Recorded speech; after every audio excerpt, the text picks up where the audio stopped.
So maybe that you're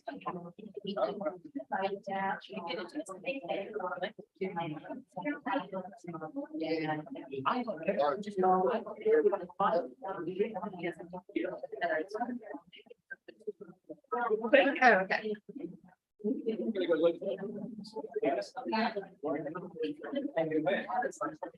Hey, Garrett. Pretty good. Pretty good. How you doing?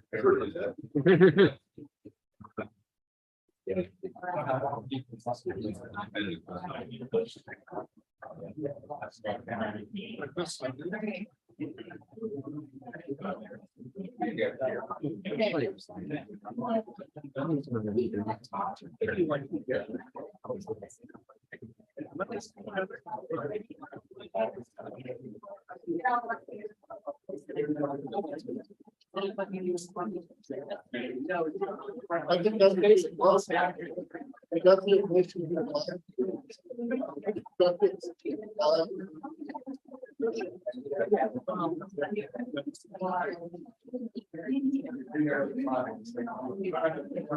Because I'm not getting it.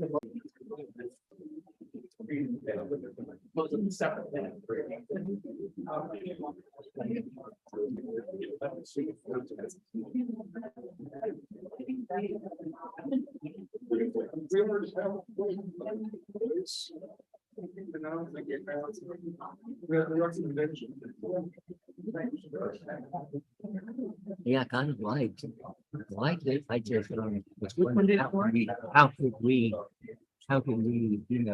about the $750,000 and go council stuff? And that was my only real concern.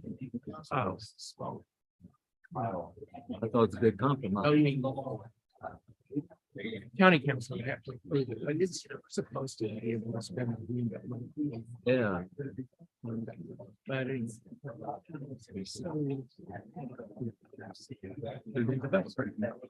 Oh, And it's basically saying, yeah, we should, he's like treated as a oh, like they're only producing this rezoning. He's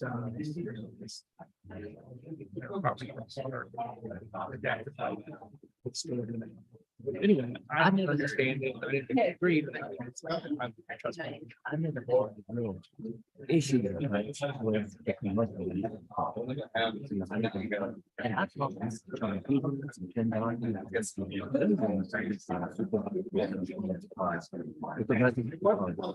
even the proposal for the townhouses in the southern part by that would be an improvement. It's all the northern. All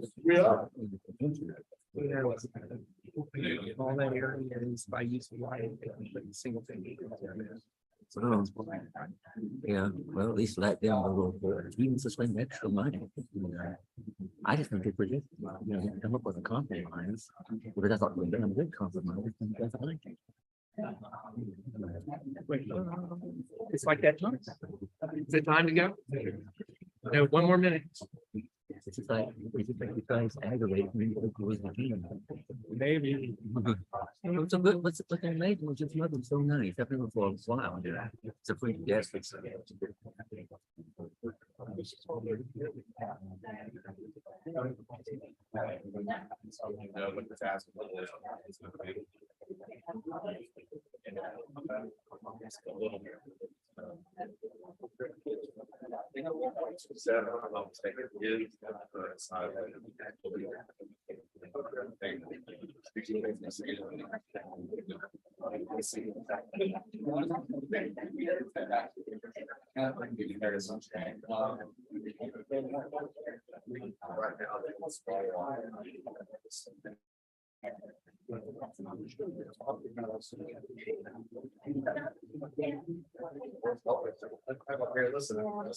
There you go.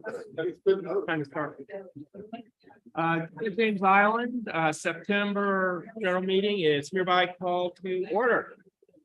The first item is the.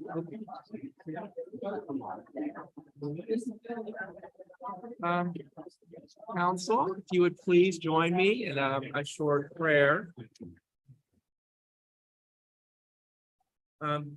Almighty God, our Heavenly Father, send down upon us the spirit of wisdom, charity, and justice. And with steadfast purpose, we may faithfully serve in our offices to promote the well-being of other people. We ask this in your name. Amen.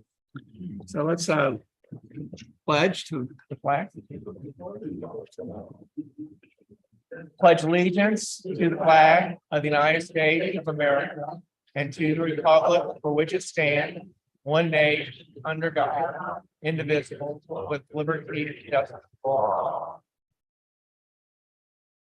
The first item we have on tonight's agenda is a presentation from about opportunity calls for everyone from Denise Johnson. Ms. Johnson? Yes, so please. All right, so you all are gonna turn and get the projector on this wall, please.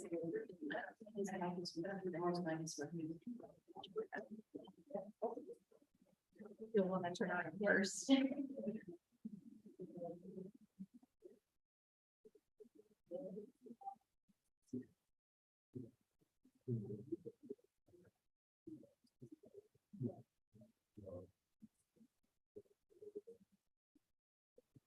Okay, good evening. I just want to introduce myself real quick. My name is Denise Michelle Latson Johnson. I was born in Charleston, raised on James Island. I'm 47, so that would tell you that how long I've been here on the island.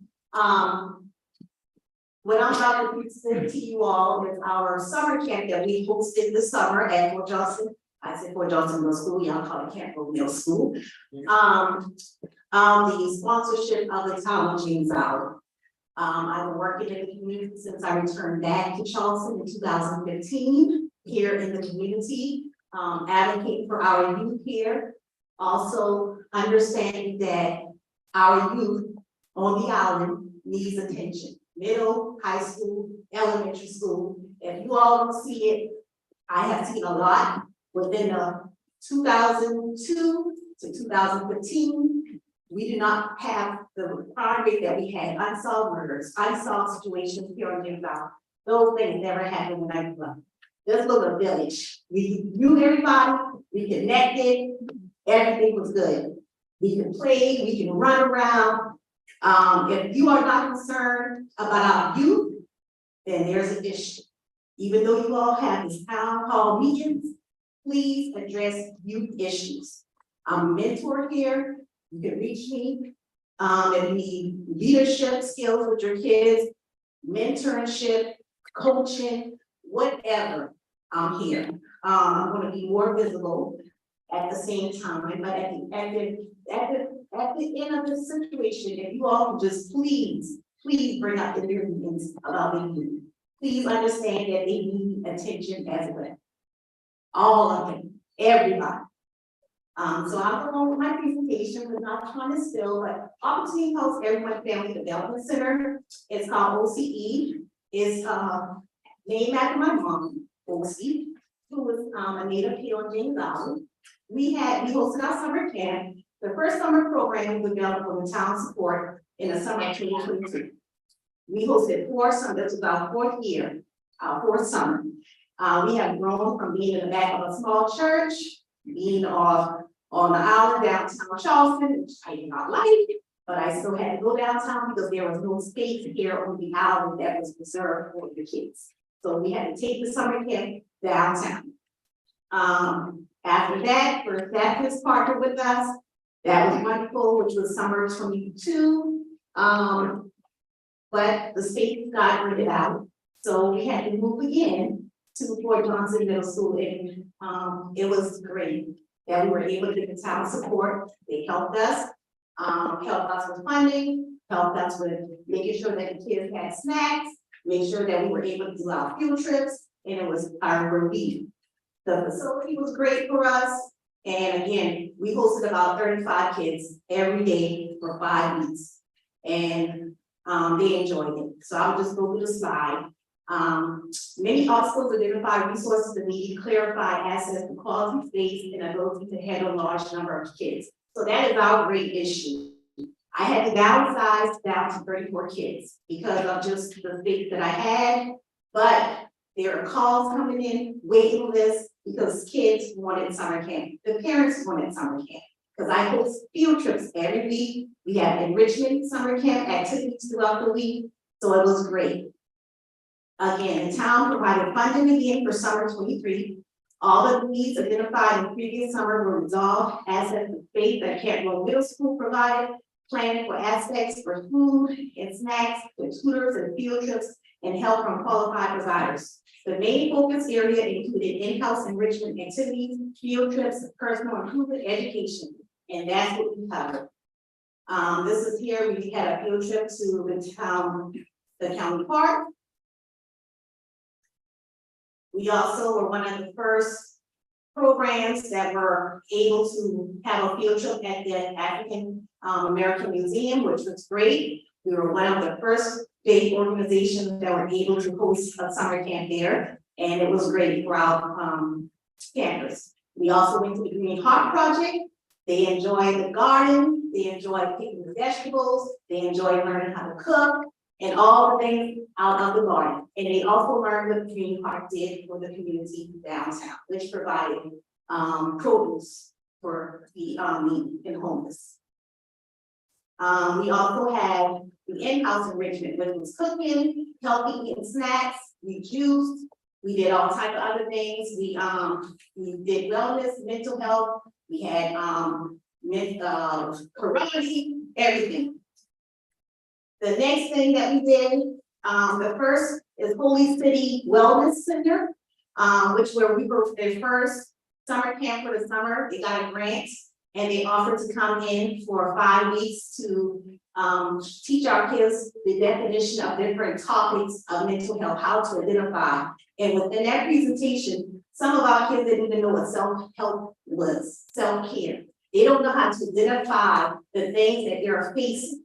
So Holy Miss Wellness Center are identifying these different things that they need to cope with, because our kids don't know. They don't know what self-love is. They don't know different things that they're feeling. They have to have a definition so you can react and cope with it. So and identify it so they can, do well.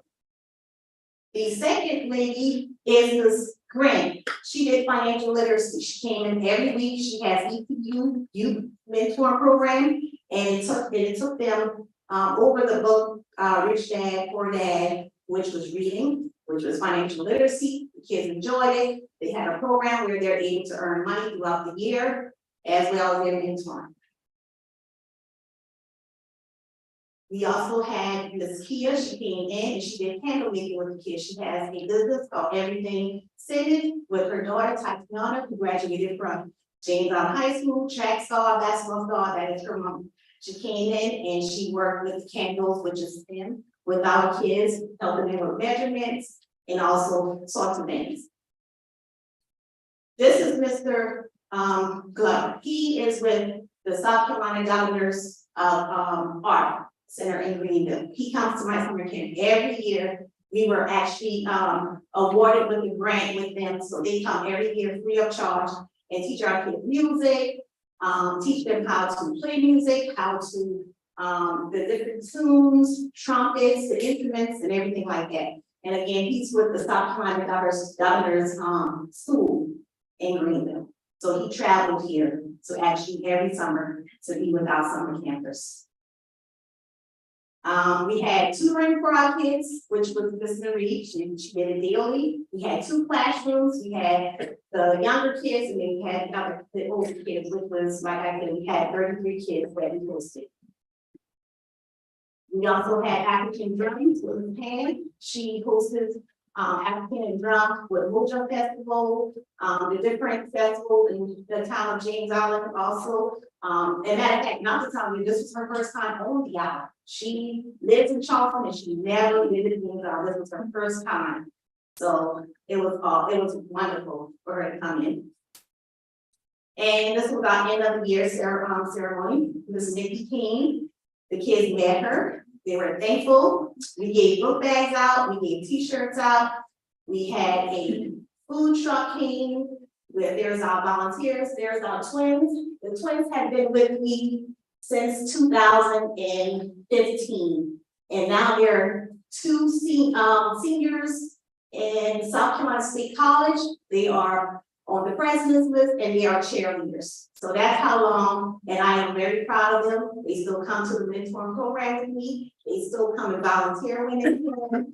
And like I said, I've been with them since 2015. I also coach the girls basketball team at Camp Road Middle School for 2 years. I was on the disciplinary board at James Allen High School for a year. And also I was a cheerleader in basketball as well for the island.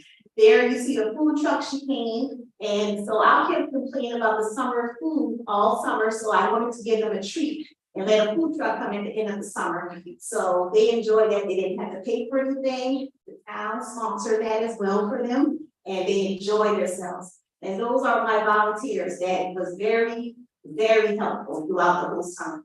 Didn't ask for a dime. I tried to just give them a volunteer token, but at the same time, they came and they helped, they showed up. I was traveling back and forth from Orangeburg every morning for 5 weeks to host my summer camp. And I will continue to do it. The after school program, I'm launching as well. We did it 2 years ago. I stopped when I moved, so last year we didn't have it, but we're upcoming this year. One more thing with our upcoming summer, well, our plans, summer 23-24, our upcoming plans right now, we were able to get sponsored. I started my nonprofit organization in Charlotte, North Carolina. After I graduated, I moved to Charlotte, finished school and everything like that. So someone, Angel, donated me my organization, a radio broadcasting. So that's what we're going to be implementing with our kids this upcoming season, is to help them with broadcasting. They were very into broadcasting, they enjoyed it.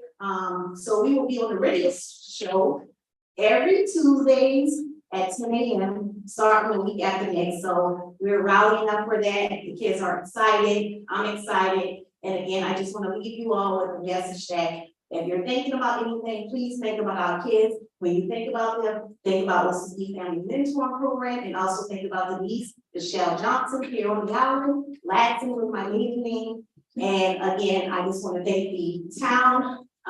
They know that I can come into these meetings constantly, advocate for our youth. They did support us ongoing. They continue to support us, and I'm very thankful for it. And I hope that they really like this presentation as much as I do, as far as the team growth from 2015 to now.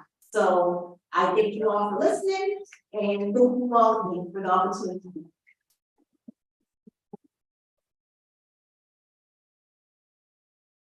Thank you, Ms. Johnson, for all you do for our children. All right, the next item on the agenda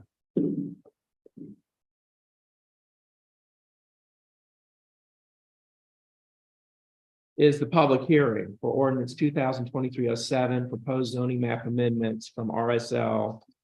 Well, I won't read the whole thing, but from the RSL and CC district to the Marsh Walk Village Plan Development. And we have people who've signed up to speak at the public hearing. So I call the public hearings to order. And the first person we have to speak is Judy Upton. Ms. Upton.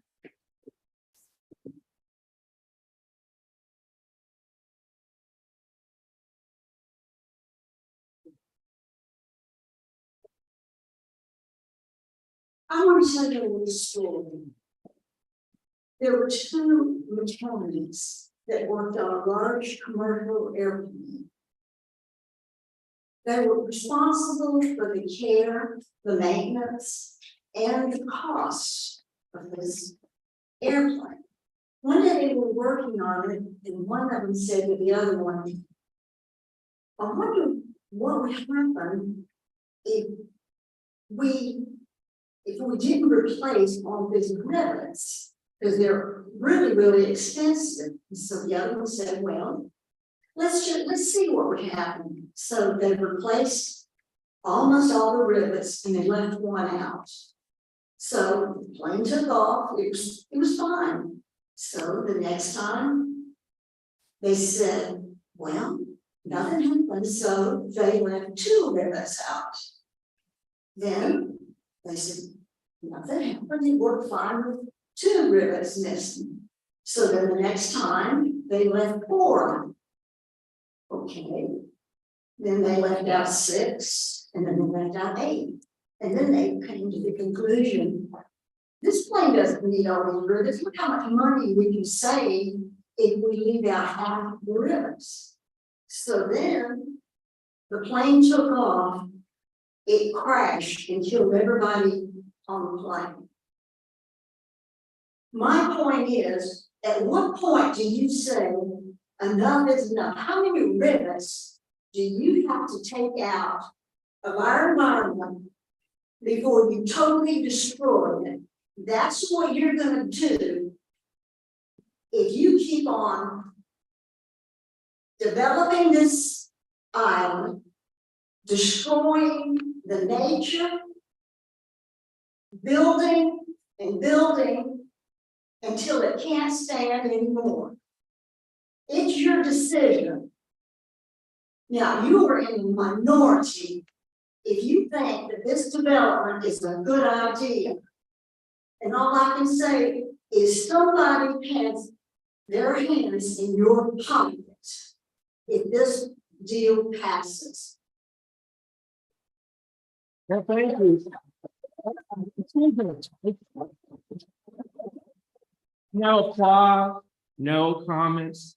People are here to speak to council, and we will, let's all listen respectfully to the remarks.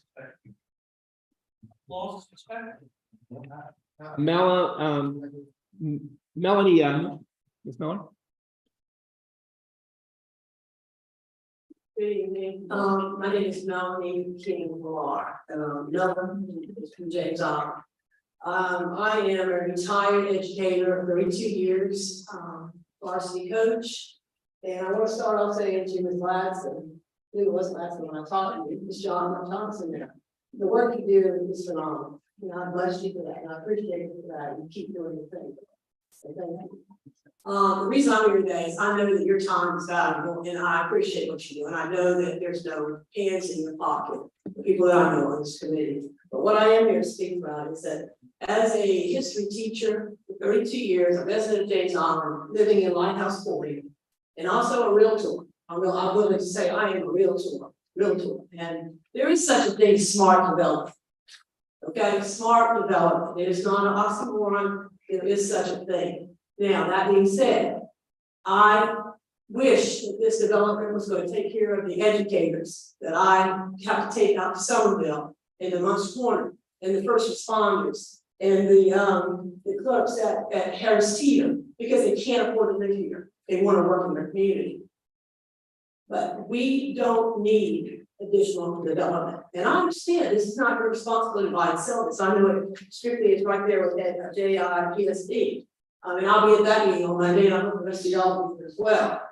But I ask you to just curb a little bit of development here. Let's have some conscious thinking. And for summer program, how wonderful would it be if these kids can come out there and spend the time in the screen space and use this to promote the activities that we need in the community for these high school and these younger kids. Again, I get it, I understand, capitalism, I taught economics.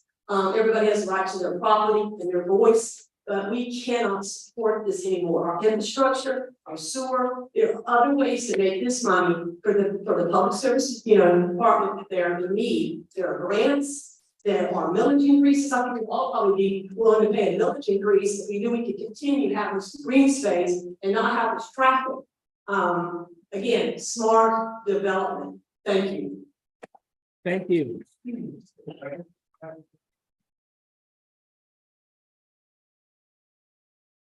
Okay, Ruby, Freshman. That's it. Council, good evening. I'm Rebecca Benstead. I live at 1277 Hampshire Road. And my property is on the perimeter of the property that is looking to be purchased and developed. I invite you to come sit on my back porch sometime and listen to the owls hooting, and listen to the hawks, and listen to the osprey and their nests in this property. In the springtime, before the mosquitoes, the abatement comes around, you watch all the fireflies in that property. It's all gonna go away, because they're not gonna have any place to go. It's rained here the last few days. There is water still standing from the rain that we've had here in the last few days. I mean, and not shallow. You need to go there and look at the ditches. It's terrible. And it's not a high tide. When we have storms and king tides, it's awful over there. And a lot of people's homes, they're drowning. That's what's happening. So I ask you to consider developing the property. Thank you. All right, thank you very much. John Peters.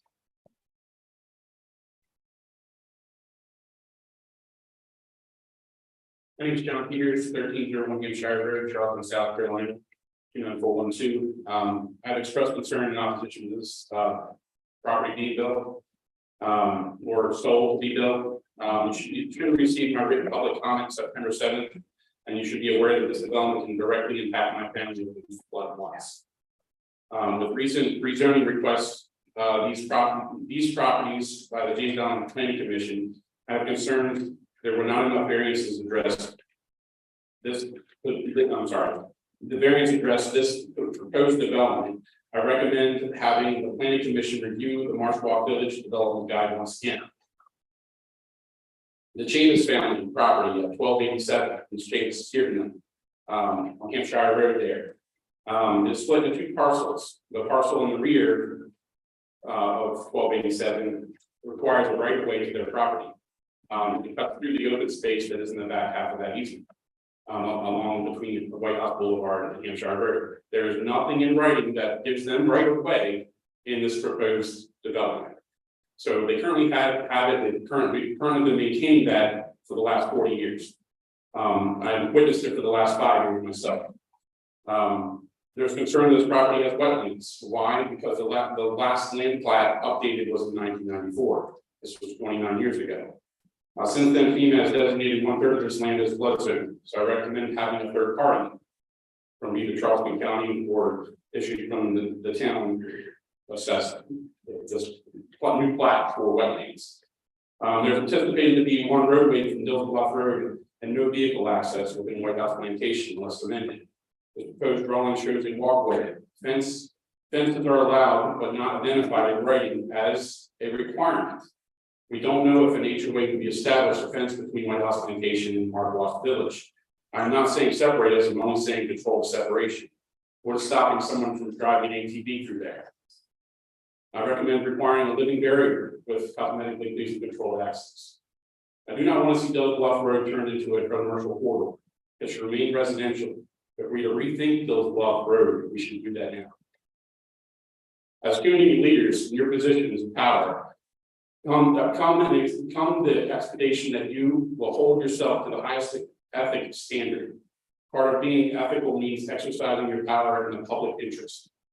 My neighbors and I raise our hand in opposition of this development. As you can see in this room, all the people with their hands up. We are in public and our interest is not to develop any of this land or any other land on James Island. James Island is our home. Let's be responsible with how we take care of it. Appreciate your time and thank you for serving our community. Thank you, Mr. Peters. Mr. Godwin.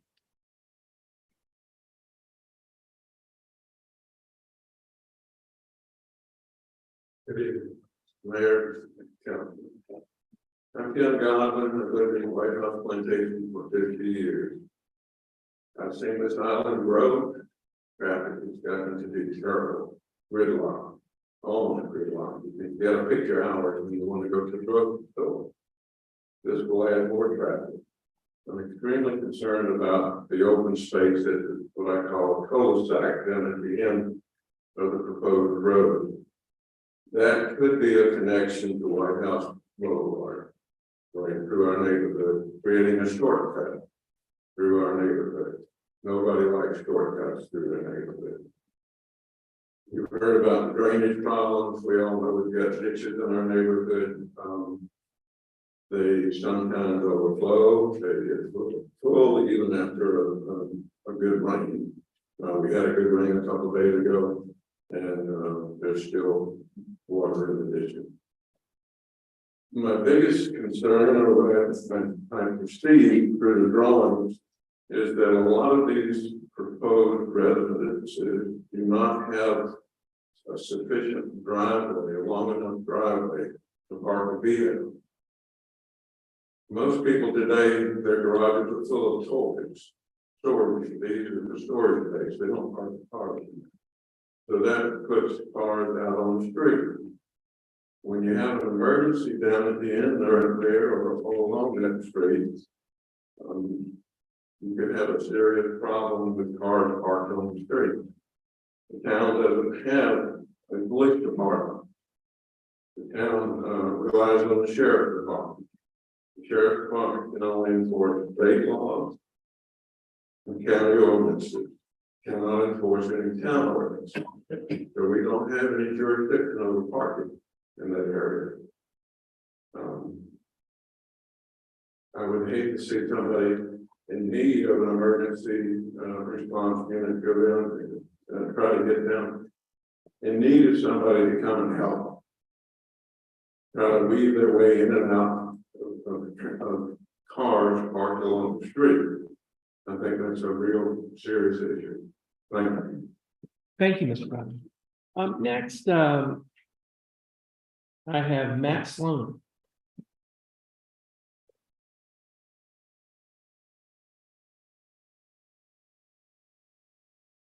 Thanks, everybody. I'm a long-term resident of James Island. I actually popped my child at daycare. Been going there since I was 6 weeks old, so still there. Don't plan on leaving.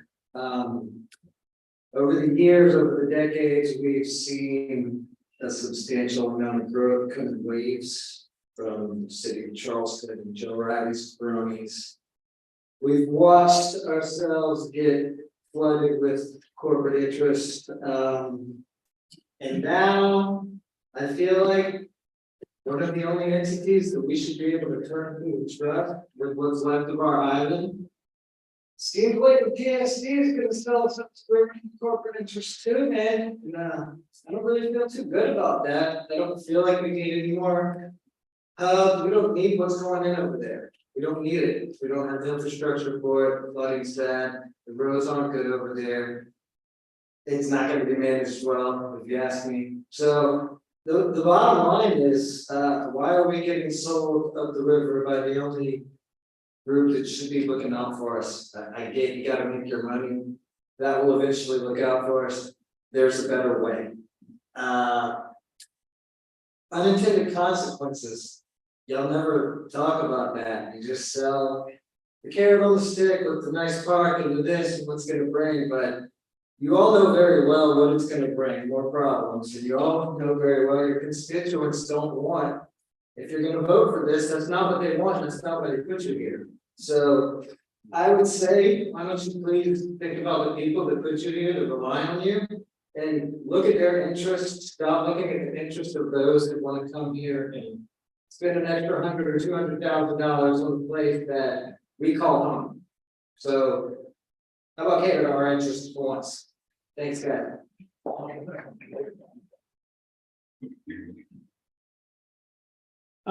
James Louis.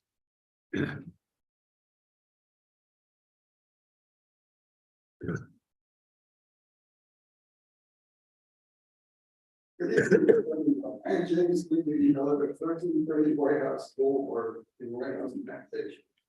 I am here to support the claims of friends and neighbors that signed a cyber on the internet petition and a clipboard petition. The clipboard petitions were collected by our neighbors and volunteers who walked, knocked on doors, and who talked in person to residents throughout James Island. I refer to these volunteers as the boots on the ground. Thank you all. 341 signatures were collected by clipboard. 562 signatures via the internet. That's over 903 signatures. Now we're going to offer a copy of the original recorded signatures with about petitions to the mayor and town council members.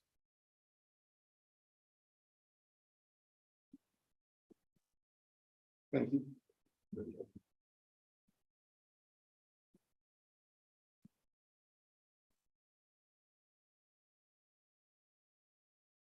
Next, I'd like to thank the core volunteers for the steering committee that put us on a path to deny the approval of the KT Properties proposal.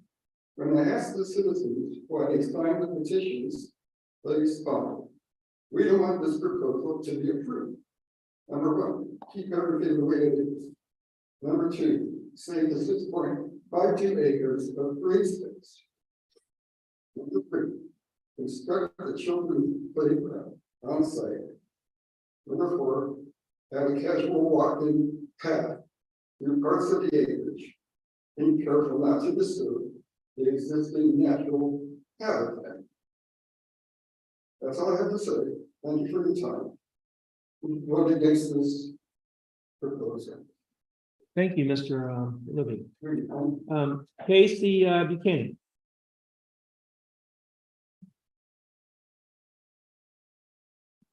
Hi, my name is Casey Buchanan. I'm an anthropologist and I'm a resident of James Island. And I'm here to voice my objection to the rezoning and proposed development on Deals Bluff Road. James Island is considered an urban sea island. Trees serve urban environments by attenuating air pollution, filtering stormwater and mitigating flooding, providing shade and cooling the air through transpiration, and providing protection from storm winds. An average city tree can absorb thousands of gallons of water a year, while a mature oak tree can soak up to 40,000 gallons a year. Trees are also homes to numerous organisms and habitats, are a critical part of the ecosystem for many animals, plants, and microorganisms. Urban forests are critical for achieving and maintaining a sustainable and storm resilient urban environment. As noted in a 2019 study of 12 cities, including Charleston, when forested land is converted to impervious surfaces, stormwater runoff increases. This increase in stormwater causes temperature spikes in receiving waters, increased pollution of surface and groundwaters, and greater potential for flooding. The proposed rezoning and mixed-use development will effectively clear cut the existing forest and turn it into 6 acres of impervious surface area with a few retention ponds that will most certainly be inadequate for managing stormwater runoff. The entire proposed development minus the ponds is basically impervious. The buildings, the roads, drives, parking and sidewalks, as well as the open space and sod lawn areas. Especially if the sod is placed over till lane. Grass lawns are so tightly packed that they are no longer porous after the first quarter inch of rainfall. Runoff increases as land is developed. While stormwater ponds and other management features are designed to attenuate these events, they cannot fully replicate the pre-development hydraulic regime of a naturally vegetated and wooded area. As cited in the aforementioned study of Charleston, according to the Penn State Extension, during a 1-inch rainfall event, 1 acre of forest will release 750 gallons of runoff, while a parking lot will release 27,000 gallons. This could mean an impact of millions of gallons of water during a major precipitation event. I consulted a marine ecologist friend today, and we did some quick napkin math using Penn State's formula and looking at the proposed development. 6.5 acres of wood with 750 gallons of runoff per acre is about 4,800 gallons. Develop 6 acres of that into impervious surface area, with the other half acre developed into the detention ponds. And at 27,000 gallons an acre, you're looking at 162,000 gallons of runoff. That's a more than 3,000% increase in stormwater runoff after a 1-inch rain. As the council is surely aware, we regularly get 1 to 2 inches of rainfall in Charleston, and sometimes we get more. The 3 proposed retention ponds will certainly not be able to manage that much runoff. How much runoff they'll be able to handle will be dependent on variables such as how high the water table is at the time of the rain event and how filled in the pond has become as it's being built. When the water table is high, like it is right now, the retention ponds will do little to mitigate the stormwater. As illustrated in Appendix A of the developer's proposal, a substantial proportion The property in question is in high-risk AD 11 flood zone. It is this portion of the property that is adjacent to existing single-family homes on two sides. The council approves the rezoning and the proposed project is developed. The retention ponds will not adequately manage the stormwater runoff, and that water will have to go somewhere.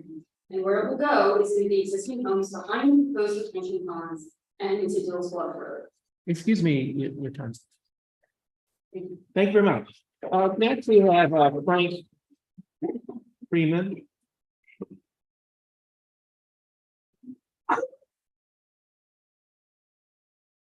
Hello, my name is Frank Freeman, and we're on 1270 Hampshire Road.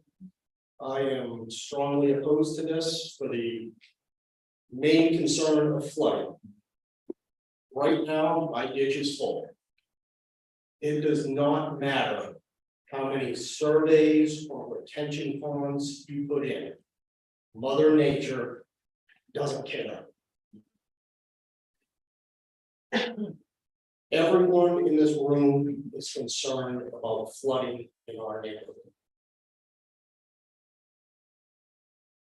The Shadow Moss neighborhood in West Ashland, every storm they get, that neighborhood turns into a lake.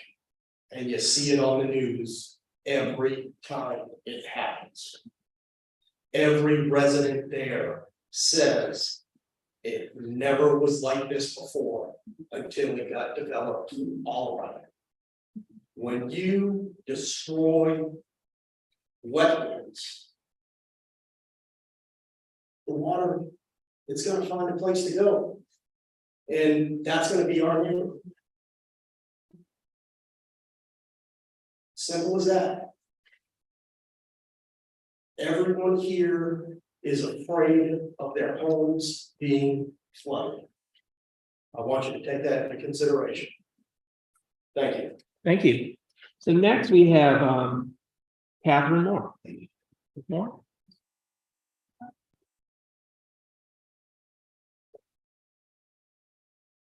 Good evening, everyone. I'm Catherine Moore. I live at 1059 Pearl Drive. I am not in the affected neighborhood.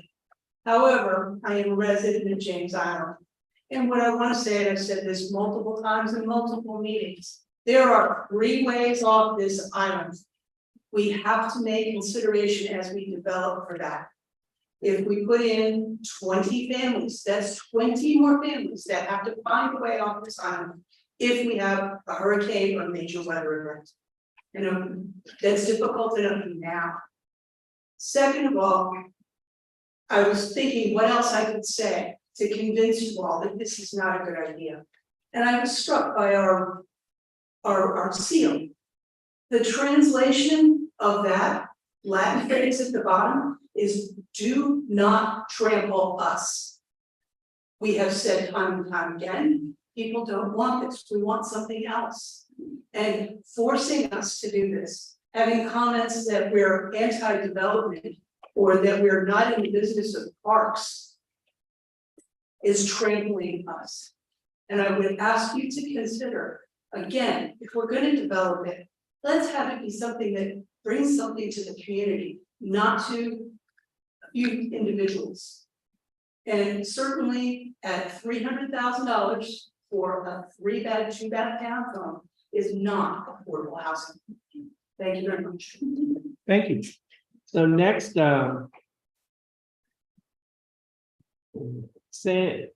Senormi Cora. Yes, ma'am. Hi, I'm Sandrine. I live at 1267 Hampshire Road. So I'm a newcomer. So I bought my first house here in February.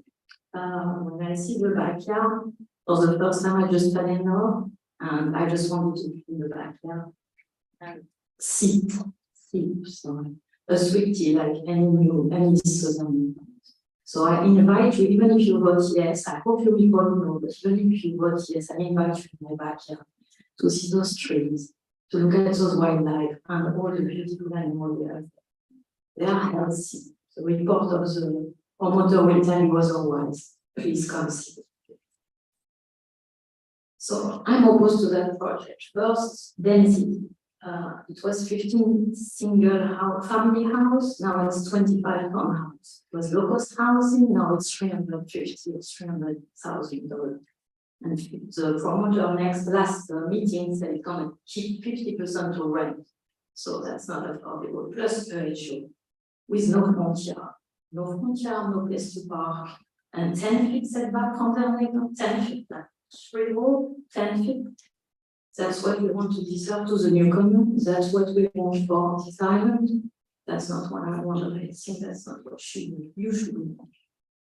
Most importantly, flow. So I'm an accountant, I have numbers. I did some research. A typical forest with a medium density is 400 to 600 acre, 600 tree by acre. Let's say this is low density, which is not, but for the sake of argument, it's 200 trees per acre. We have 1,300 trees. So the promoter is going to cut 1,300 trees, 1300, and he goes back 18 trees, 18. 1,300 trees, okay? So one tree, if you go to the USDA website, United States Department of Agriculture, it will tell you one tree in 1 year absorbs 2,380 gallons of water. 2,380, one tree. We are taking out 1,300 trees. That's 3.1 million of gallons of water. All of us will need to absorb next year when those wood will disappear. It's gonna get us back to 18 trees, of course, so it's 4,800 more. So, sorry, maybe not 3.1, but just 3 million gallons of water. So in our heart and our soul, can we say today, James Island can absorb 3 million more gallons of water? I don't think so. When we asked the promoter, when the planning commission asked the promoter about flooding, his answer was, of course, we're going to comply with regulation, meaning it's 26 hours, we do everything we can for them not to flood, but it's never talk about mitigation for the rest of the island. That's important. We're very happy these 26 hours don't flood, and it's the right of us flowing. That's a problem. I'm from Paris. When I say I'm from Paris, like everybody say, oh, you know, I love Paris. And they say that once, I love James Island. I live in 4 countries, I visited 82 countries. This is my first house. I voted in the South, I voted in the US, I voted in Charlottetown, I voted in James Island. This place is unique and beautiful. And it is your duty and my duty and our duty to preserve it. Thank you so much. Thank you very much, Ms. Flora. Next, we go to Jen Sorella.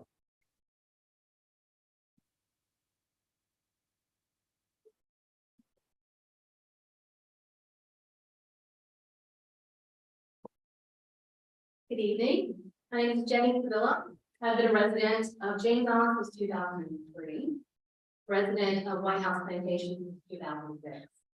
As I sit here and watched the decal on the wall and noticed how much of a focal point the wildlife is, I've noticed over the years walking through the neighborhood, there's fewer and fewer animals that are even around. The owls, the egrets, the marsh cranes.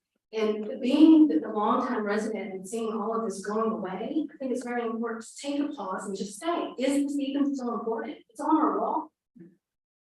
It's been founded in 1993 that way. And I would like to see that we continue that for the point. Thank you for your time. Thank you very much. Next, Tamara Robinson.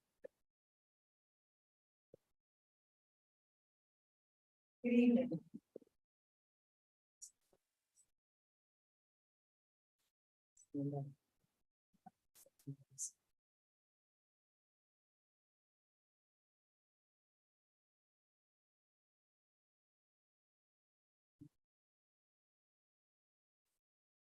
Thank you. My name is Robinson, Assistant District Manager of James Island Public Service District, 1739 Signal Point Road.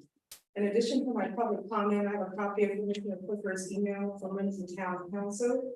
This is also provided to members of the Town of James Island Planning Commission when they recommended approval of the zoning amendment request last Thursday for the Marsh Walk Village Plan Development.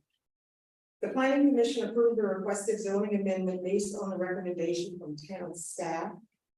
Proceeds from the sale of the Jones Club property will be reinvested in the Signal Point facilities, including the paving and shelters for the back truck and automated side loaders for the solid waste department. The Signal Point facility is where an organization like the PSD should live, and we value the town council's consideration to approve the zoning map. This would greatly help the PSD reinvest back into its facility. Thank you again for your consideration of approving the requested zoning amendment this evening. Thank you. Next, we have Wendy Teal.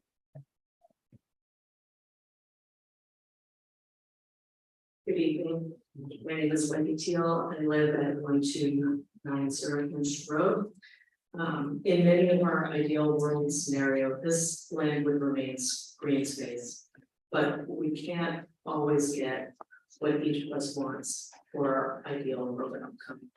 But perhaps a significant and healthy green belt would be attainable as an outcome in a low density suburban residential zone district where new homeowners could have a great neighborhood without their neighborhood creating a resulting unintended consequences and unfortunate flooding, excessive noise, and heavy infrastructure impact that I fear a high resident, high density rezoning would bring.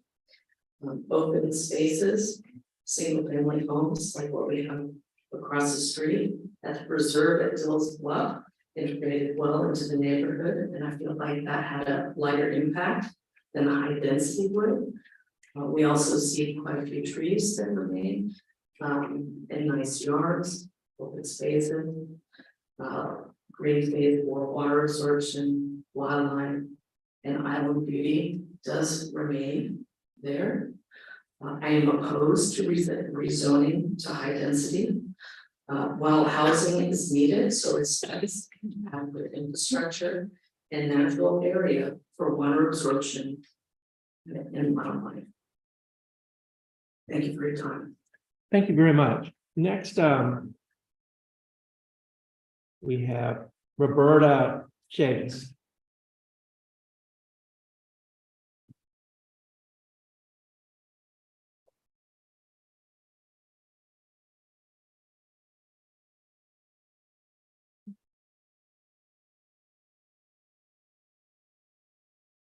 I wasn't aware that I was given time to speak at this time. I've lived on James Island for 50 plus years. I live at 1287 Hampshire Road, which would be significantly impacted if things go according to proposed. I'm opposed to this. Already, there is a problem with water. Right now, there is standing water, which also impacts the Peters and family that is behind them. The dirt road, which was never supposed to be a road, is full of water, and it's always like that whenever we have a lot of rain. And a lot of these four-wheelers and people that are trying to get a wheelie or whatever come sailing through this water. And what has happened is the bank of my property has been destroyed from their activity. And these people are at the end. We have a wonderful neighborhood, we have wonderful neighbors, and for what you heard tonight, people love it here. Love it here.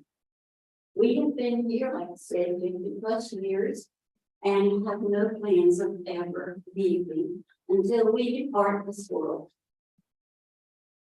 I hopefully thank you for thinking about the impact of such proposal as this identity development. We've heard everyone speak about the beauty, the wildlife, and how it has disappeared significantly. And we don't want to create more problems and not having this beauty. And we do need a place for our children. We don't have that right now. We need a new facility that, or open space that can be used for them. I know that through the years, the Y has created the answer to a lot of parents. But think seriously about having this space for children. We really need it. And you need to cut down on the traffic.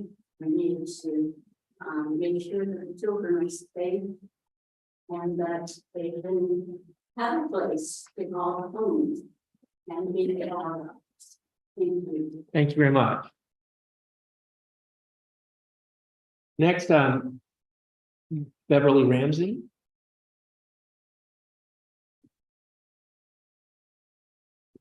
Yeah. Beverly Ramsey. We didn't quite hear you. Beverly Ramsey.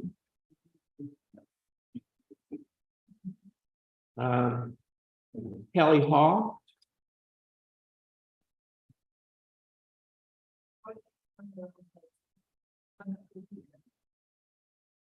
And Fred Brown. I thought you were doing the sign if it's possible after it is too late. Did you say right now? Yes, I did. Appreciate the opportunity to speak to you tonight. I am Fred Brown, lived on James Island all my life. I've now presently reside at 28 Fort Walker Wall Road in James Island. I have submitted to you a list of items which I feel are important to the making of the decision. And I hope that you've had an opportunity to review those papers. A lot of them state some of the things that have been said earlier tonight. And I agree with all of what statements have been made tonight concerning the disapproval of this zoning change. One of the items that I want to mention in addition to what they mentioned is that over the last 30 or 40 years, the shopping center at that location has had a number of vacancies. Why would we want to double the space of that? All it would be is a cement slab and foundation of the building. It's going to cause some more water damage. It's just not practical to put double. That's what they're proposing, is putting the size of the shopping center the same size as what they have now.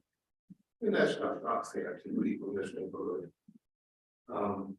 Before I leave, I'd like to say one thing that I, 45 years ago, served on the commission to apply for the formation of the town on James Island. It was defeated. But one of the things that we had there, and what I believe is current today, is that we were looking for someone to listen to our comments, listen to our thoughts. And we ask that you do that tonight. Thank you, Mr. Brown. Well, that is all I have signed up.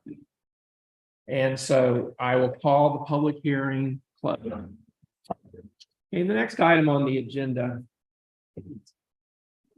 is just general public comment. And so the first person we have signed up is Brooke Lyon.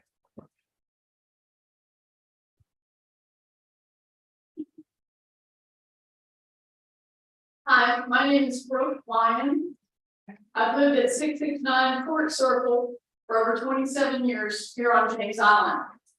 I'm running for mayor for the town of James Island. Over 11 years ago, we voted to incorporate our town. The residents of James Island voted to form this town in order to have a say in their own government. I love James Island. That is why I was involved with Free James Island and was so grateful to have our town back.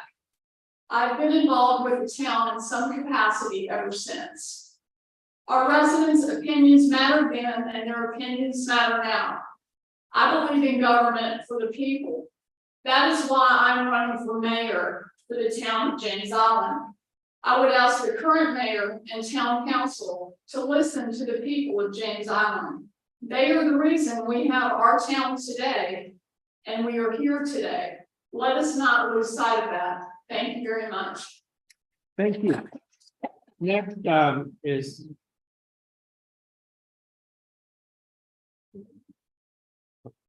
That's all.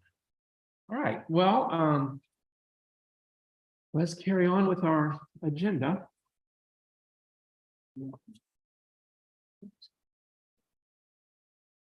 And so next we have our consent agenda. Is there a motion to approve minutes? So moved. Is there a second? Second. All in favor, say aye. Aye. All right, that passes. Next, we have our finance report. Is that gonna be all? No, I'm actually going to give the finance report. Meryl needed to step out. But she had a couple of amendments to make to what was in the packet. So those were all placed at your seats, and it was just accruals that needed to switch over from one year to the next. So if you have any questions about that, she did put some notes next to each highlighted item. And I'd be happy to take a look at those if you have any questions. Is there any questions for? I do have a question. Yeah. Give me a second, 'cause I gotta. Budget. What are you? I just saw one here. Single, the price is small. Mark?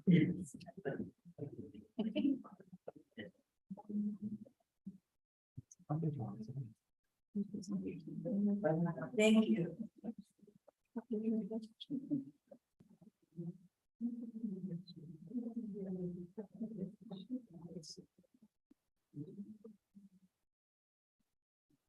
Okay, so here are my questions. I have one for the administration for the 57 that I want for the services. Is that the app? So that's with our regular contract. We pay a monthly fee for all of the seats for each person's email and that sort of thing, but also it provides certain security services for us. So I think that's more typical to what our monthly expenses for IT services. But where you see in July where it was $1,123, that was where it was, one was paid in a previous month and the other was moved to the next month when the actual check was written. I have just a couple more questions. Mhm. So, can you remind me what we swear for? Square is for collecting business license or zoning permit fees here in the office or over the phone. So it's a credit card charge, and that charge is actually the additional money that's charged, to swipe the card is on the customer for using that payment method. Yes, I've used swear before. Yep. And I'll try and make it concise. I think I only have 3 more questions. One is under Public Works for groundskeeping, the 5233. For August. Which one? At the very bottom, like July was 305 and August Oh. was 5233. So that was another point where the July bill, both the July and the August bill were both paid in August. For the groundskeeping? Yes. So So that's the contract that we would have with Hurt Fine. okay.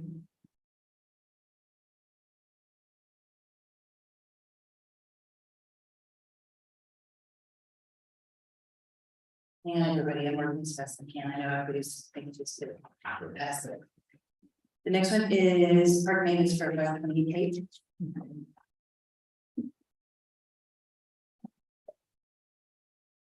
New person recreation. Do you not recall what that was for on top of my head? No. You know what, we can skip that one, it's okay. And then the James Island Creek Basin Drainage Improvements, that's for the design layout, that's 60 to 20. And the capital projects.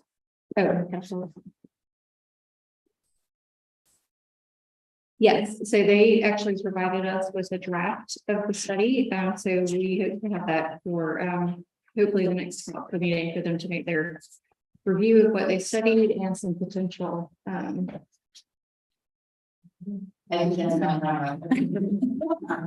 potential recommendations for projects to improve that drainage That's a good area. idea.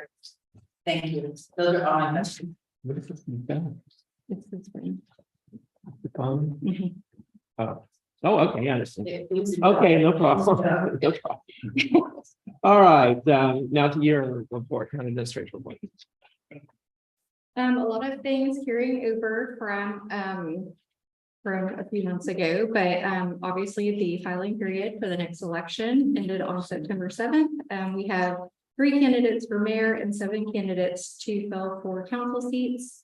And we also have on the election ballot that there will be a referendum to increase council seats from 4 to 6. We have put out this year's community assistant grant application. So those should be presented also at the October meeting. We've gotten a few so far, but we need some more. I believe it was probably a little over a year ago, you all approved the town to act as a municipal agency representative for a National Park Service grant and for the Battleground Preservation Trust to obtain some land out at Fort Johnson. That was finally approved through a lot of effort on the Preservation Trust effort. So that award amount was $1.772 million. And we will be continually involved in that with grant reporting and that sort of thing.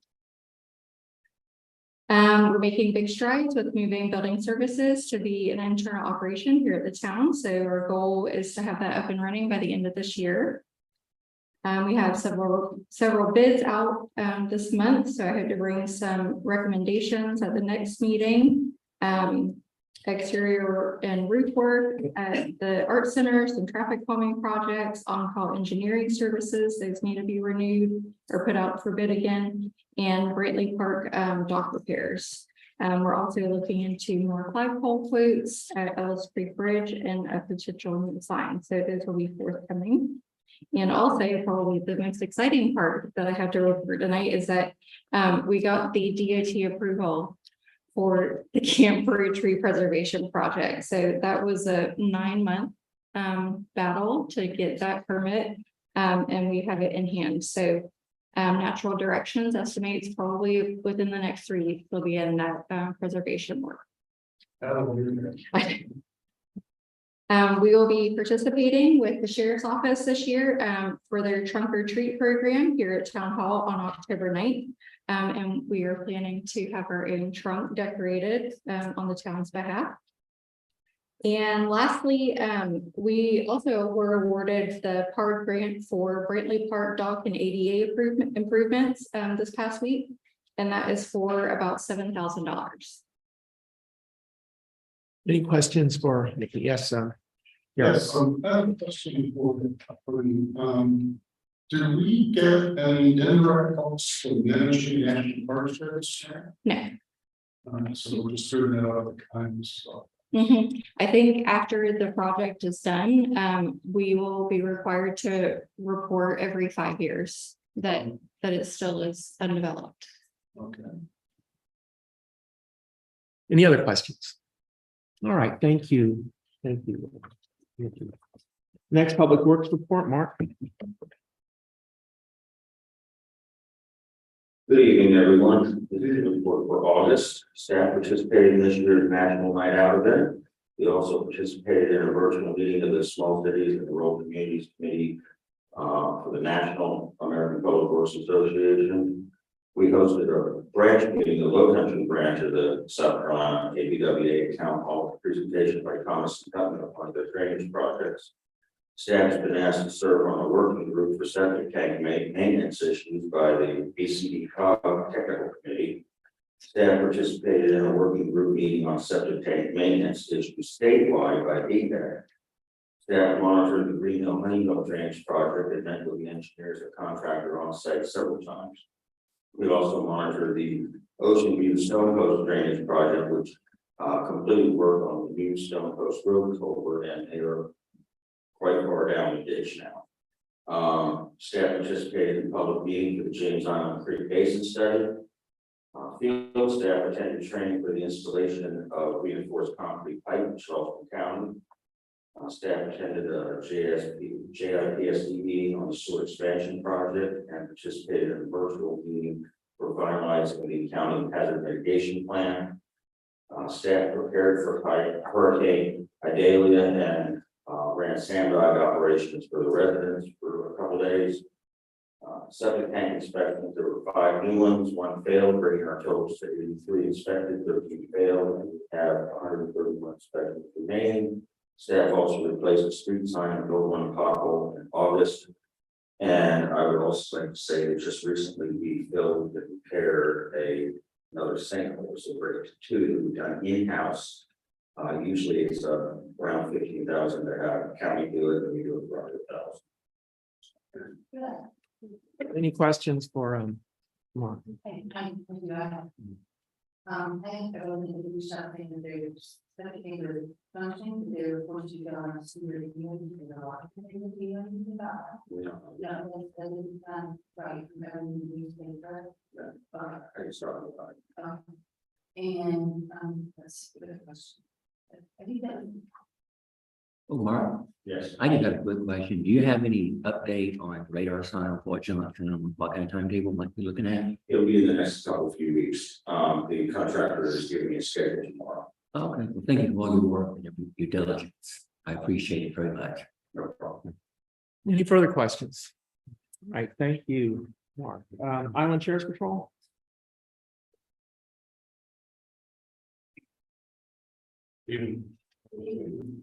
On August 18th, Bright Court, we had a gun stolen out of an unlocked vehicle. On August 28th, we have Mr. Grant, 58-year-old male, charged with shoplifting at 7 Stars Liquor, Valley Road. Over on Fort Johnson, Harborview area, we had 13 car break-ins that happened in one night. So only time we saw a spike, and we ended up using some of our flock cameras and some technology we have, and we located the vehicle the next day. I ended up seizing the vehicle, taking the vehicle, taking it over to forensics, processing the vehicle, and made an arrest on it and recovered a lot of these stolen properties. So we'll be seeing that guy back around here for a little while. We also did about 2 weeks ago, we did a search warrant on Brantley Drive over next to O'Reilly's, drug dealers residence, and we made 2 arrests. Since then, one has moved out of residence. We recovered 2 stolen cars this month, one on September 6th, it was stolen in the city of Charleston, another stolen and recovered through Lancaster County, or Lancaster County, as the son called it, on the 12th. Mr. McKelvey is 35 years old. He was charged in the Blue Water gas station down at Fort Johnson, or excuse me, down at Patterson, Valley Road, with petty larceny. And today we served a search warrant on Jeffrey Drive in reference to 4 warrants for a shooting that we just solved, where on Central Park Road, that 3 people get shot, and one was a police officer that was shot as well. So whatever the search warrant. And of course, good news, we got a trunk or treat on October 9th from 6 to 8. So everybody's got kids, giving out free candy, like candy for kids. Right? So this will be the safe candy. But anyway, you don't even have to check in the league. We'll make sure we got some extra candy for the adults. So and as you know, I took over recently. I got moved. I was in logistics. I've been moved. I've taken over the Major Metro narcotics unit, and then I've taken over the K9 unit as well. So that now falls under me. So it gives us some more resources. That's good news. Any questions? I have a question. Mr. James. Don't candy come in a can. For you, it will, and we'll actually, this will for you as well. Yes. All right, next we have requests for consideration by staff. The first is request to approve traffic calming recommendations for Seaside Lane. The presentation by Laura Cabins, PJ Lane. Laura? Hi, good evening, everybody. Glad to be here.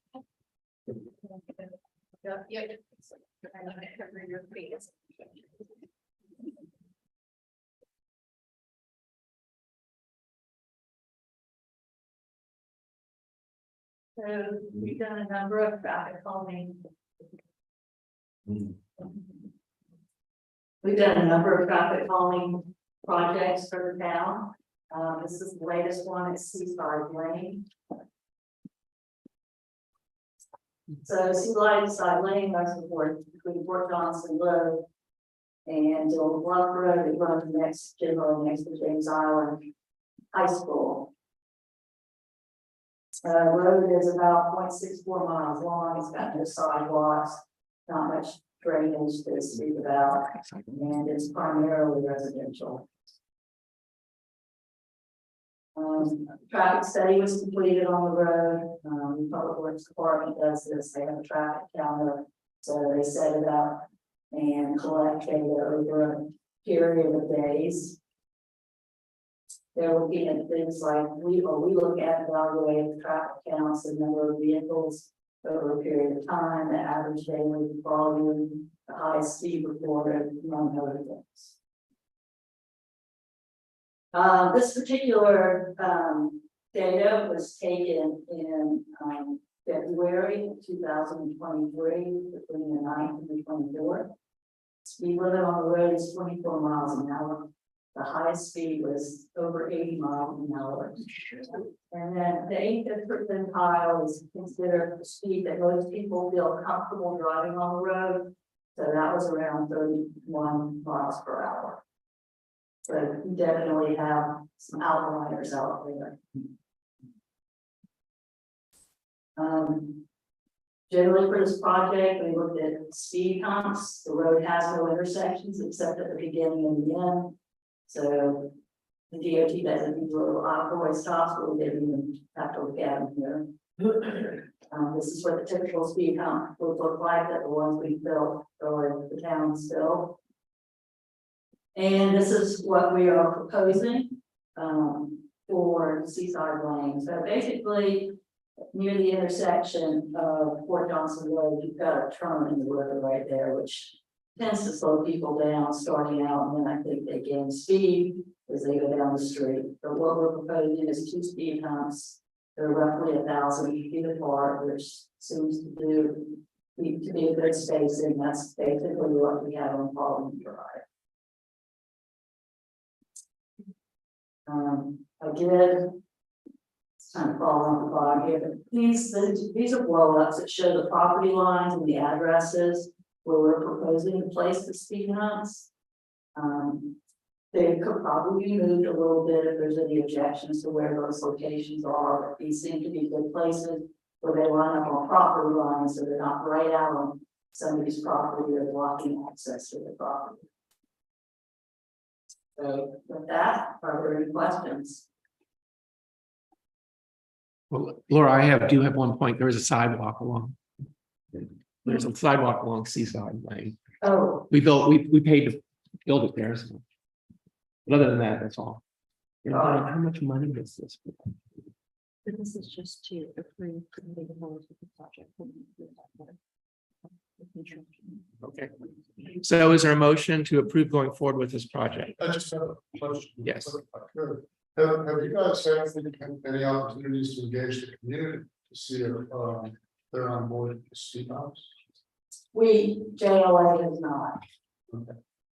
So if there is a request to approve, that is with you all, then that would be our next step, would be to take it to the public and then also to put it out for bid for a construction cost. Okay, very good. Motion to approve. Okay, is there a second? Second. Any discussion? Motion for that's follow. Yeah.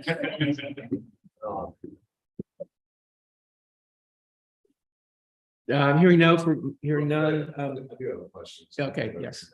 Councilman Walls. I don't remember, we did poll everybody on the street about this. No, that will be the next step. We will do that. Yes, that's kind of the next step. So the engineer looks at what potential options there are, and then once you all are okay with us moving forward to the next step, then we'll get the community input. So, but why was this, where did this come from?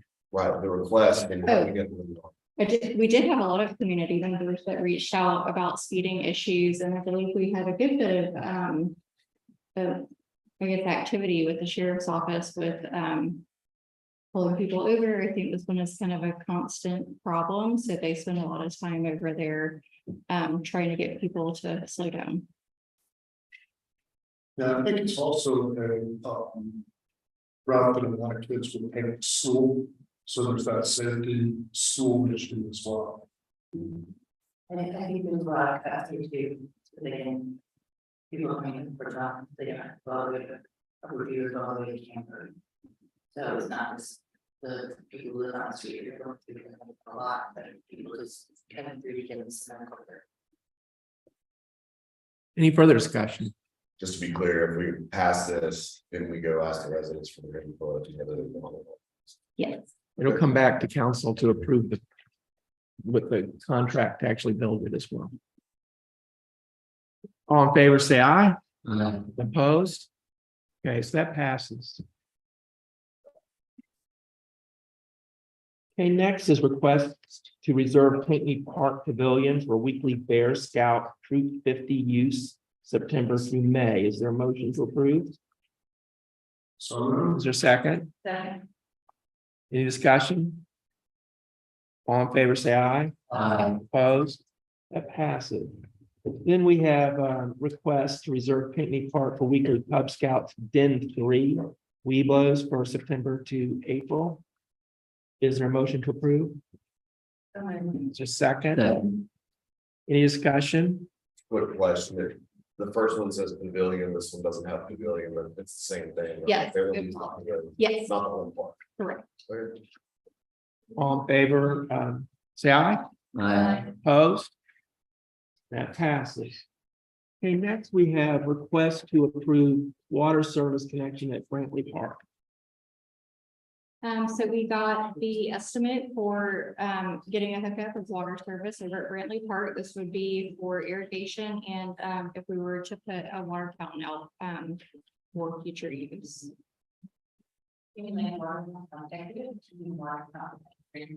Drinking fountain. Is there a motion to approve? So Is there a second? Second. Discussion. Hearing none, all in favor, say aye. Aye. Opposed? No. So that passes. Next, town hall feasibility study, the proposal to add Hillman property to scope of work. When the previous feasibility study was brought before council, there was a request, I believe, from Councilman Milliken to see what the cost would be to add, looking at the Hillman property for potential development. So they brought that back and the total would be $16,770 in addition to what was already approved, which I believe was around 16,000 as well. Is there a motion to approve? Make that motion. So Is there a second? Second. Any discussion? yes, it would be interesting to maybe provide the architects of the scope of how long or the projection on how long we want the planning to go for. In other words, to visualize what it would be at 5 years, what the town might be at 10 years. So that if we're going to invest in a plan, we have a plan that has flexibility built in for the future needs that the town might have, particularly with an eye towards public works outreach, and those types of issues. Okay, any further discussion? I have a question. Why do we need to do this for this first second? I mean, we just leave it vacant for a while. And you check with the other design, or you do little, it's not that I mean, it's because they're doing my design that. Well, they say this was basically like an add-on to the original feasibility study that was proposed. So it was just natural to have them do the additional work to kind of look at it comprehensively.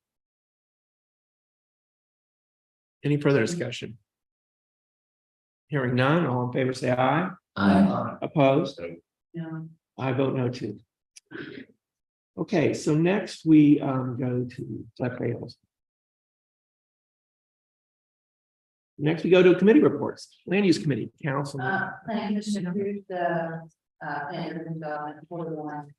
I felt like it was that out. And I have a nomination.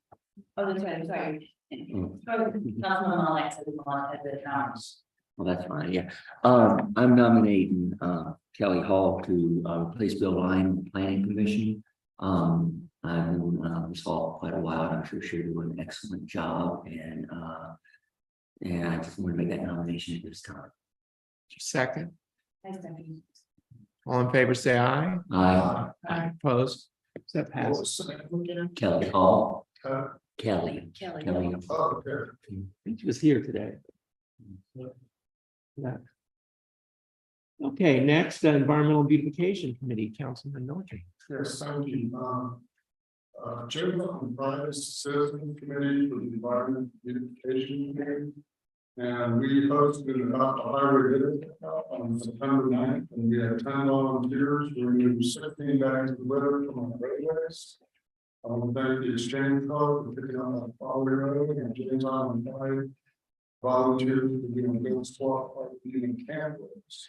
Our next pickup will be in coordination with City of Charleston and surf riders for the James Island Connector. And this will be on October 21st. We'll be here at Town Hall at 9 a.m. Go over to the connector, which will be closed to traffic, and pick up litter along the connector and access roads. This is going to be again on October 21st, here at Town Hall. And if you do, we pick up trash with a big piece of that. So let's see. Helping Hands is an organization that takes care of people's yards, so they don't have the ability to sell. We have the next Helping Hands that for our 7 subscribers on September 30th. If you're interested in volunteering with us, please contact Robin Sanders here at Town Hall at 843-795-4141 for information on how to get in touch with Stan Kazakowski, who is the coordinator for the Helping Hands. That's why. Right, thank you. Okay, next, we have the Children's Committee. I have no report. Public Safety Committee. Okay, well, I have a nominee for that too. Her name is Lee Henson, and she'll represent Harbor Woods. And I did that this nomination at that time. Second. Thank you. All in favor, say aye.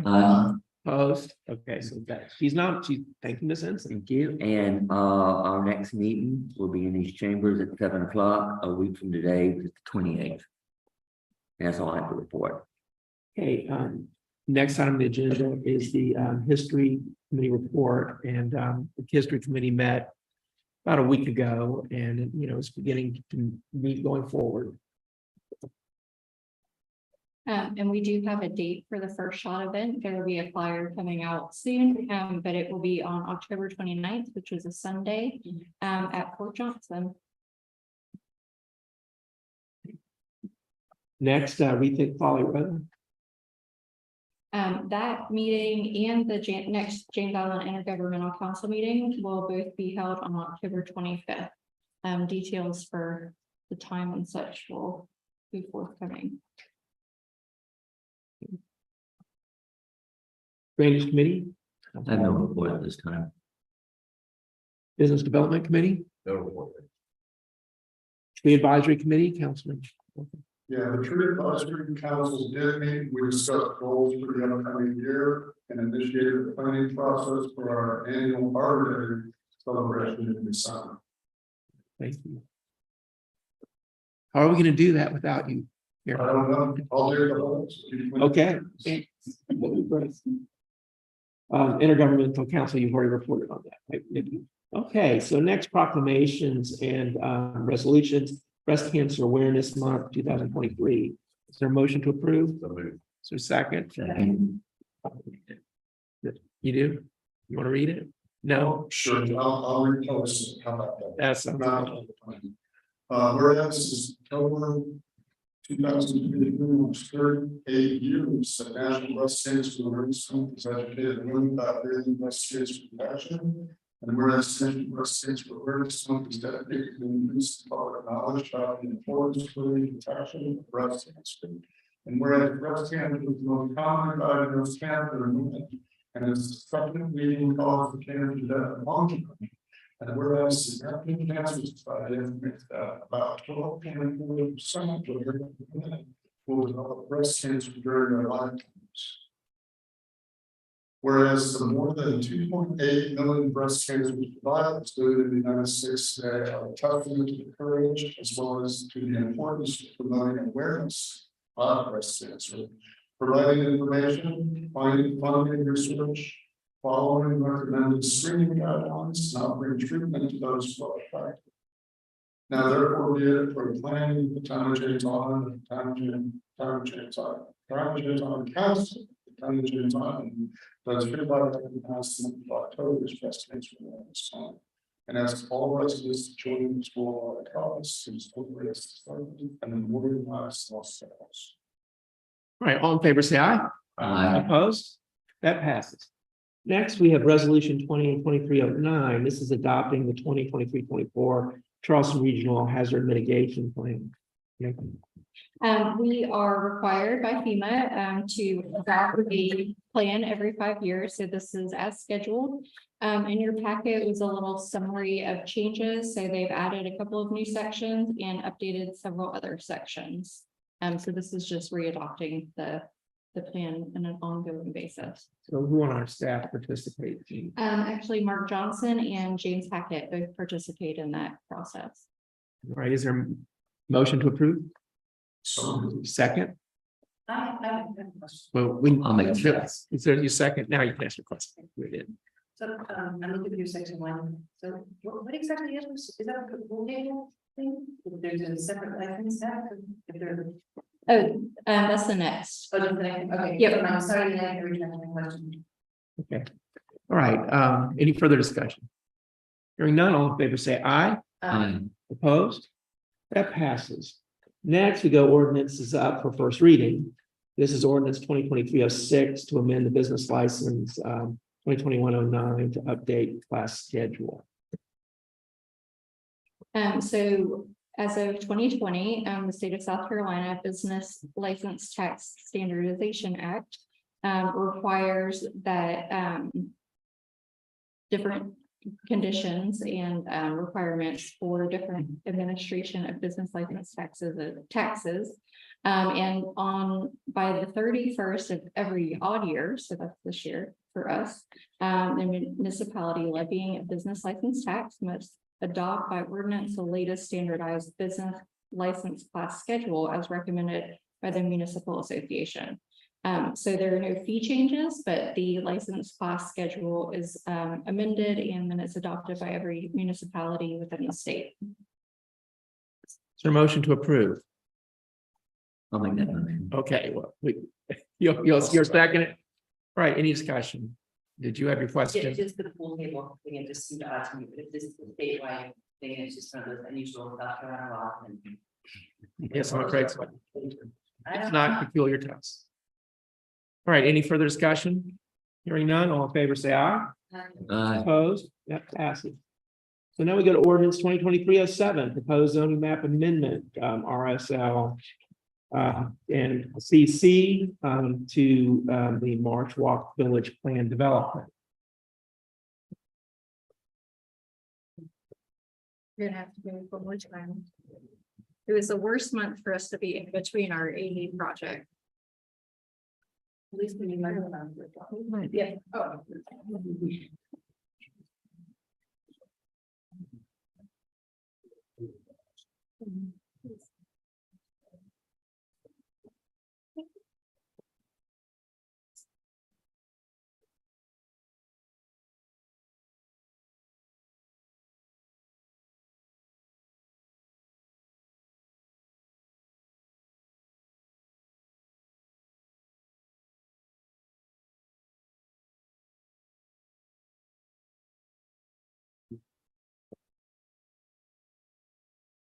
Any attention?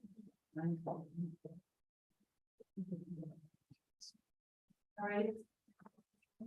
So this will be the same presentation that was made by the planning commission, so it might be kind of repetitive, but,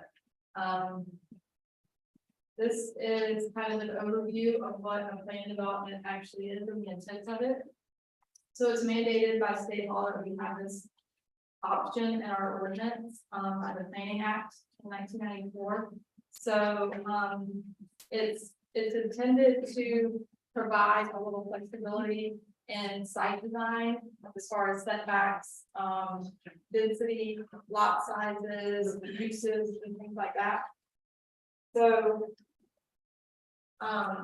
that's the point of the plan development, and it's really, once it's approved, the plan would have its own unique set of zoning rules, and any kind of major change that is proposed to that zoning rules would need to come to you again.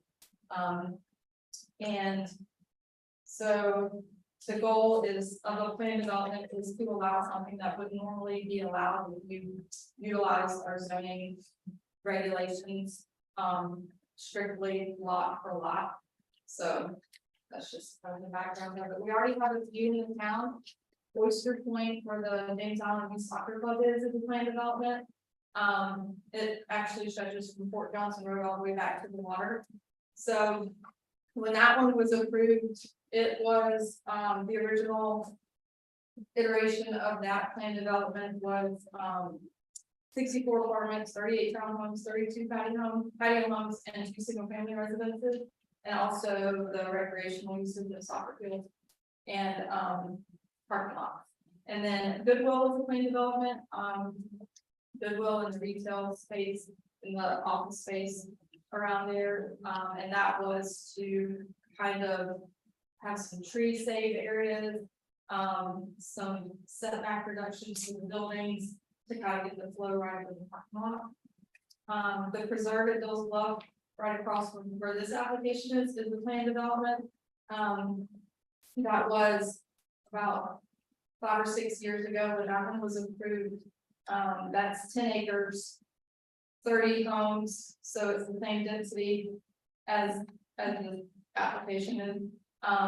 That one was, the point was for reduced setbacks, smaller lot sizes, and green space areas that wouldn't have been allowed if we went by our zoning regulations strictly. Oh, and Harbor Creek condos off of Harbor View Road, you're going towards Ellis Creek on the left, that's also a plan development. So this is, there are 9 steps mandated by state law to get one approved. And so here's kind of an overview of where this application has been. So we had the pre-app in February. And then after that, the conceptual PV was presented to the planning commission in April. And then there were 3 community workshops, 2 in March, 1 in June, and then the PV draft plan was submitted along with the application in June. The staff review and report was written in July and then submitted to planning commission in August. They continued it till September, and then the public hearing notice for tonight was posted on September 6th, and then the public hearing and first reading is obviously tonight. Here's a little overview of the case. So right now, it's 6.52 acres and 2 properties. One is zoned community commercial, and the other one is zoned RSL, which is single family residence city suburban. I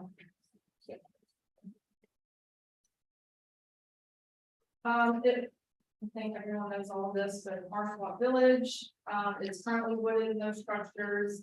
There's, it backs up to the shopping center and White House Plantation and Cancer Villas.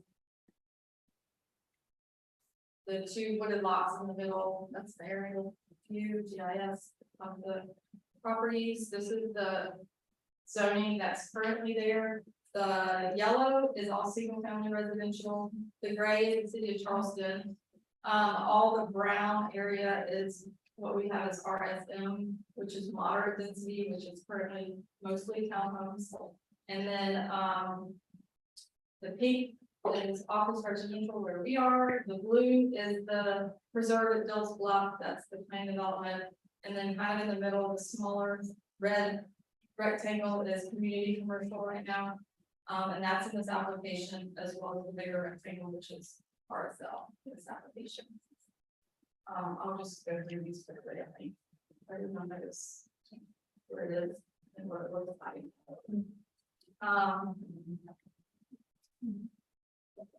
So the requested PD guidelines are a maximum of 20 single family attached traditional units, which is a density of 3.07 units per acre. Right now, RSL has a density of 3 units per acre, so this is very similar to what would be allowed. The village commercial area would allow all the uses by right in the CC zoning district that's already allowed. There's a few varying things such as no daycare for dogs, things like that. There's at least 20% of community open space areas, smaller lot sizes, and reduced setbacks. So there are 3 criteria that are mandated by law that we should be looking at to see if this should be approved or not. And the first one is the PD development plan complies with the standards contained in this article. And I can read that, but staff response to the proposed PD zoning district complies with the requirements of the LDR. Additionally, the proposed density is equal to the density allowed in the current zoning districts, and the flexible lot standards proposed will allow for greater flexibility in site design. The second one is the development is consistent with the intent of the comp plan and other adopted policy documents. The response is that the proposed PD is consistent with the intent of the comp plan. Future land use categories which state that incentives to retain the suburban character of the area, such as site planning guidelines and conservation design, should be provided in the zoning ordinance to preserve open space and protect natural and historic features. That's in the residential category, and to allow diverse retail and service uses that serve the residential population of the island that do not negatively impact the surrounding community is in the commercial category. And the third one is the town and other agencies will be able to provide necessary public services, facilities, and programs to serve the development proposed at the time of property development. And the response of the applicant have included in the proposed PD document letters from service providers stating that they will be able to adequately serve the proposed development. The staff recommended condition for the first 4. So the applicant must provide an updated letter of coordination from DHEC CRM before zoning permits can be issued. The second one was a letter of coordination from DOT. The third one is to remove the allowance for alcohol sales without a special exception. The fourth one was removing the allowance for stop and grade construction. And then the fifth one was added by the planning commission last week to remove the allowance for workforce residential, which would keep the maximum density at 20 attached traditional residential units, which is what would be allowed if this wasn't approved. And that's all I got. All right, so is there a motion to, well, I'll move to approve the rezoning with the conditions approved by the, or recommended by the planning commission. Is there a second?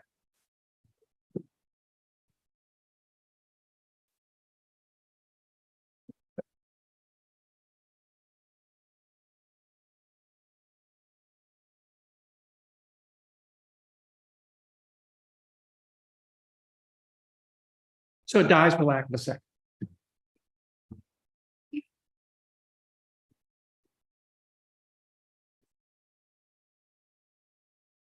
All right, so next we go to ordinances up for second and final readings that are none. Old business, there is none. Is there any new business? Was it that where my flag amendment was? Where's this one? Oh. So under new business, request to approve purchase and installation of flagpole near Elk Creek Bridge, cost not to exceed $10,000. Two qualified bids are received, approved cost may be increased to 12,000. The third quote is needed. Is would you like to speak to that? Yeah, I'll just be very brief. We've got one estimate thus far. Okay, we've got one estimate thus far. I mean, I'm gonna ask Nikki to go into some detail, but from my understanding, we've had one estimate thus far. There's on 12,000. This is for the entire thing.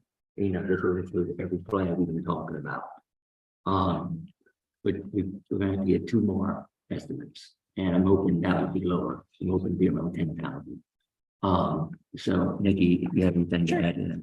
So because it's so close to the $10,000 threshold, which requires additional bids, so if it's under 10,000 or between 5,000 and 10,000, you can have 2 bids. If it's between 10,000 and 25,000, you have 3 bids. And you go through a more rigorous bidding process. But when I was trying to think through ways to get this moving a little bit faster, the one quote that we did obtain was from a company out of Greenville.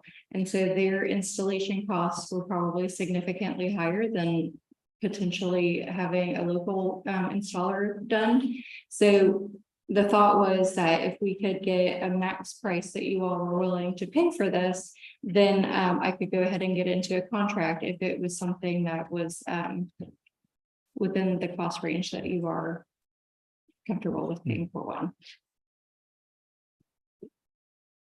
So we need a motion. Is there a motion to I'll make that approve? motion. Oh, is there a second? I'm sorry. Yeah, discussion. So I have a question about lighting. If this is gonna stay on one time, you're gonna have to have lighting. If you know, that's what I found. Yes, it must. So is that part of this price tag? That would be an additional cost. Right, because I think that if we're doing this, we should probably have a whole package. Mhm. And if we get that solar, that would be really. That makes sense. That would cut down on the cost. Right. Any other discussion? I'm just excited to see the discussion moving forward. It's been on. Yes, 3 years. Yes. All right, all in favor, say aye. Aye. Opposed? So I'll vote against it and it passes. All right, so executive session? No? All right, announcements. Councilman Bowles. Yeah, very briefly, we did not second the vote, so it did not go forward. Or the first reading of the ordinance. So everybody in the room, take a deep breath. And feel the tense shoulders out there. It's not over. Okay, what Kyle put together is a proposal. And it's not a bad one, I gotta say. I listen to what y'all said. I vote for what y'all tell me to vote for, as long as it's not illegal.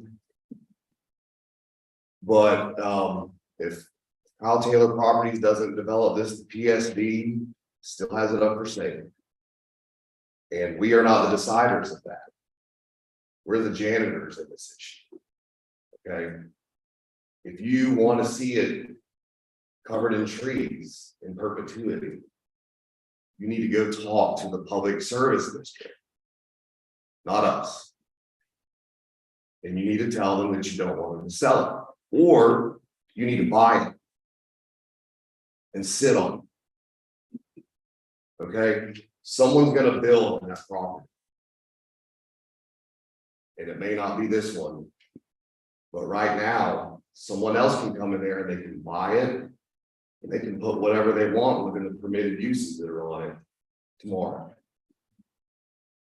So we can all rest easy for tonight. No vote took place. But this property is not done. And as much as I love seeing all of you down here, this was a goal line denial, basically. You want to keep it from getting this far, you need to keep up with the owners of the property, not just us. I do want to commend Kyle Taylor Properties. I thought they did a lot of work. They put together a good presentation. And if later somebody else purchases this property and puts something on it that you don't like, just remember what's on the poster board.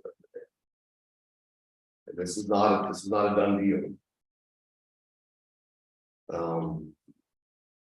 Elections are coming up November 7th. I'm running for re-election. Councilwoman Mignano's running for re-election. Councilman Mullinax is running for re-election. We have other, Warren Sloan is in the back, he's running, and we have a referendum on the ballot to add 2 more seats, which will be voted. If that passes, we can add 2 more seats in a couple of years in council. But right now, there's a potential that we could have turnover of this whole dais. Mayor's not running again, so someone else is going to be sitting where he is. Garrett's not running again. So I appreciate everybody coming down here and getting with us on the hot ticket issue, but I encourage y'all to investigate who's running, what are they saying, and look at the other government entities like the Public Service District that have a lot of control over these kinds of issues, and pay attention to not just us, but to them. Civic involvement is cool. Most of the time, it's really boring. It's really, really boring and tedious. And if you want to have a say in the outcome of your homes, like everybody that got up and spoke did, start early. You got lucky tonight. If you got what you wanted tonight, you got lucky. And if you're disappointed, who could have predicted that's what was going to happen?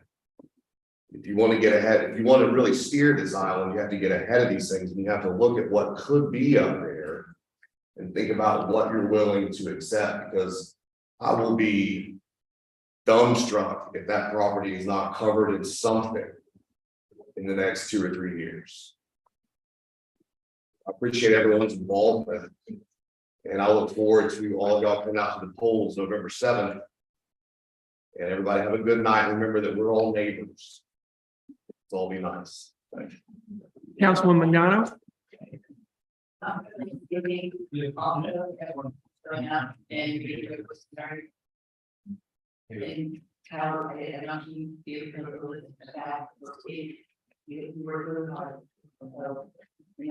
Sometimes things to I would like to point out that the town of Island properties, the things that are last time on the island, not all of them is not. So if you want to really work on density, you can have the other needs and what they're doing with their range, their even though it's not in town. Because you've got new jobs and county jobs, you could also impact building and development on the island of the island. So everybody, keep your eyes open, participate, thank everybody so much for everything we do. Councilman Milliken. Yes, thank you. I just want to say that the county of Greenbelt was on part of the conservation of that green space. And in cooperation with the James Island PSC, it may be possible to work a deal where the 2 municipal entities can work together to make a nice park, green space, recreational center, whatever you want to call it, at that location. Kyle did a great job. So it's a great plan.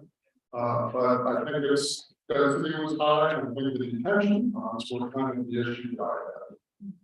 But I think that we've come to a good decision, and we appreciate everybody's input here. Please know that participation in politics isn't easy, but it should be done. You have to do it. And as citizens, it's part of your obligation to your community. So I'm glad you're participating. Thank you. Councilman Mullinax. I'll be short. I just wanted to do a shout out to basically say that Bill Lyon here in the room tonight, who is the outgoing commissioner of the planning commission, did a great job for 11.5 years. And we are all living with the pillar of the community. Maybe so yes. Thank you. All right, well, that's all the business for the town tonight. Town council meeting is adjourned.